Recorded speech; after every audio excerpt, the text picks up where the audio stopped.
So there was this British guy, and he was working in Hollywood in the 1930s. He was part of these large writing room operations they had in those days when they were churning out a movie a week. And he said, I have been to Paris, France, and I have been to Paris Paramount, and Paris Paramount is better. And what he meant by that is that the food's always good, the waiters are never rude. Have a look at this video.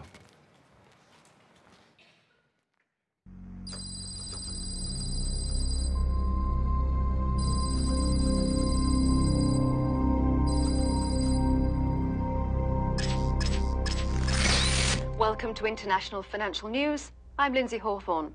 The German-based Hotbot Corporation continues to try to get a foothold in the US market, as they're currently beta testing a new line of realistic sex robots for American consumers.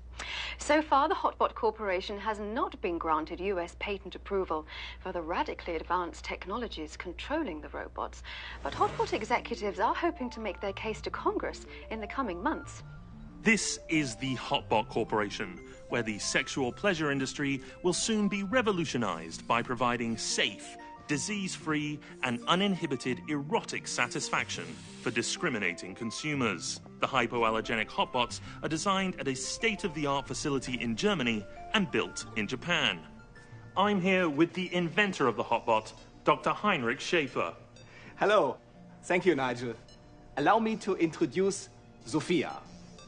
Ima, kinasai. Here she comes. The excitement is palpable. This is the latest Hotbot prototype. Ima hatarakanai tadame. As you can see, it is very realistic looking and very alluring, but it is just a robot, not a beautiful young woman. I like to think of it as the perfect marriage of art and science. In German, we have a word for this concept: Überliebes Hochzeitskunst-Wissenschaftsvergnügen. I've been told that we can interview it, or her. Is that correct? Yes, of course, but keep in mind, she is not one of the more talkative models. Sophia, what would you say is your job? My job is to please you. Oh. The robot's breast is very supple and realistic feeling. It's the space-age polymer that makes the boobies so tactile. Are you capable of feeling love? Yes, but like humans, it can overload my system. Your heart rate is increasing. You are becoming erect. No, I'm not. The Hotbot's analysis is always accurate. To the viewers at home, and if my wife, if you're watching, I am an objective news reporter performing a journalistic investigation of a technological breakthrough. So we're going to stage a debate. We're going to talk about a future where there may be such thing as love robots as well as killer robots. And for the affirmative, we have David Levy, who has come here now on a second occasion to argue for, come on ahead, David, the proposition that sex with robots, possibly affection with robots, possibly love with robots, possibly marriage with robots is a plausible future for mankind. And then, in opposition, Dr. Kathleen Richardson will try and defeat David's argument. So David will make a statement, Kathleen will make a statement, and then I'll sit with both of them and we'll have a little chat.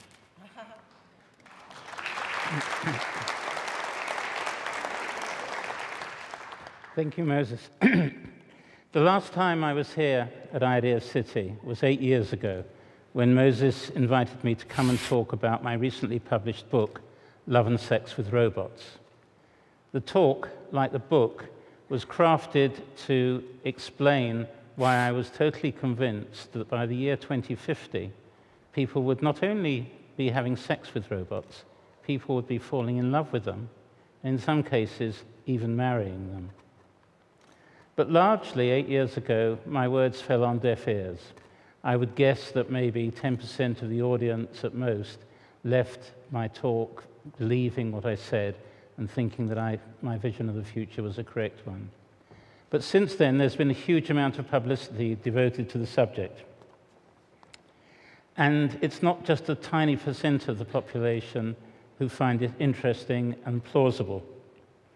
The media publicity given to the subject has grown steadily, and at the moment, hardly a week goes by when I'm not contacted by either a print media, an online media, or some radio or TV station that want to interview me on the subject. So interest is definitely growing. And while all the publicity about sex robots is growing, there's also a growth in interest in some of the moral, ethical, and legal questions concerning robots in general. For example, many people are concerned about the question of whether there should be rules to govern the use of robots on the battlefield.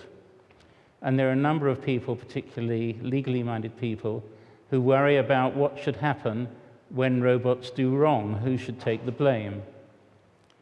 And there are some people, like the next speaker, Kathleen Richardson, who dispute the morality of having sex with robots.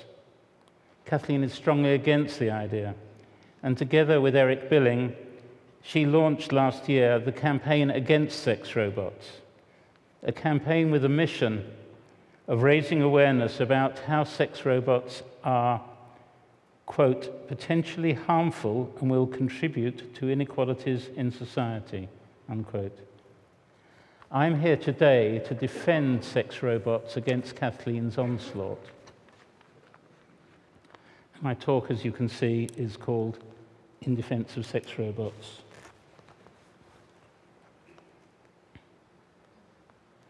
What am I defending against? I'm defending against the campaign against sex robots Kathleen started last year. For her campaign, she wrote a position paper with many arguments based on things I said in my book, Love and Sex with Robots. In particular, she takes me to task over some of the things I say in my chapter on prostitution, why people pay for sex. And today's talk is my rebuttal of what Kathleen wrote. In the media, as I said, there's been a huge increase. General Science magazine articles in places like Scientific American and Wired, MIT Technology Review. Academic journals, dozens and dozens of academic journals, believe it or not, are writing about love and sex with robots. More academic journals, more academic journals. And then there have been movies, and some of you will doubtless have seen some of these movies, Lars and the Real Girl, Her, Guys and Dolls, and others. There's so much media interest because there's so much interest from the population in general. There's so much public interest.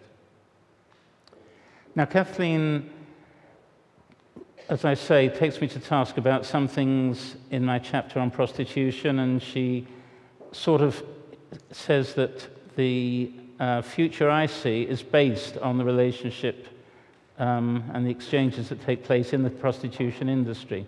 But I use prostitution as just one example of an existing type of sexual relationship.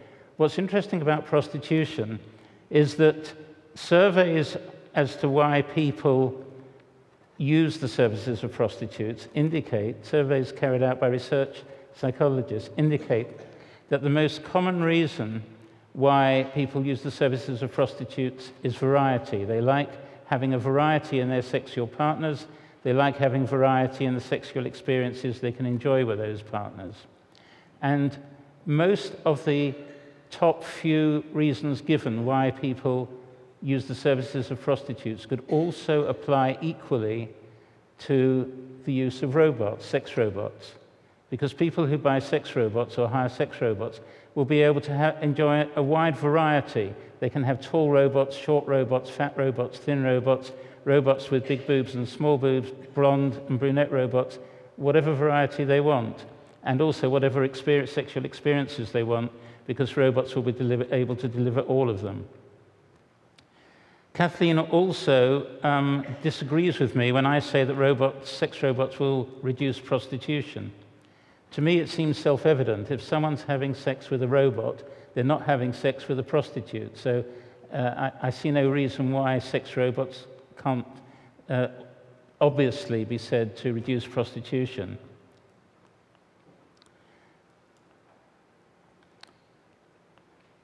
Another point that Kathleen makes is that there's been no correlation found between the availability of artificial sex substitutes, such as vibrators and blow-up dolls, and the demand for the services of prostitutes. Well, the reason there's been no correlation found is there simply haven't been any studies on the subject, so there couldn't have been any correlation found. And Kathleen takes me to task a bit and says that I use prostitution as my model for human-robot sexual relationships. It's not my model. What I do with my use of prostitution, my discussion of prostitution, is show that many of the reasons that people use the services of prostitutes are the same as reasons why people will use the services of sex robots. And also, the people who use the services of prostitutes know that they're having sex with someone who has no care for them, someone who doesn't love them, someone who doesn't have any empathy for them, someone who is only interested in how big is their wallet. And that will be the same with people having sex with robots. They will know that robots don't genuinely love them, that they have no genuine empathy for them. And I see no reason why people shouldn't enjoy sex with robots just as much as they do with prostitutes.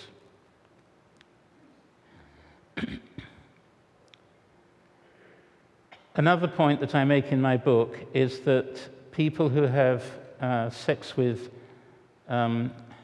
robots will not have any qualms about the robot's presumed lack of affection for them.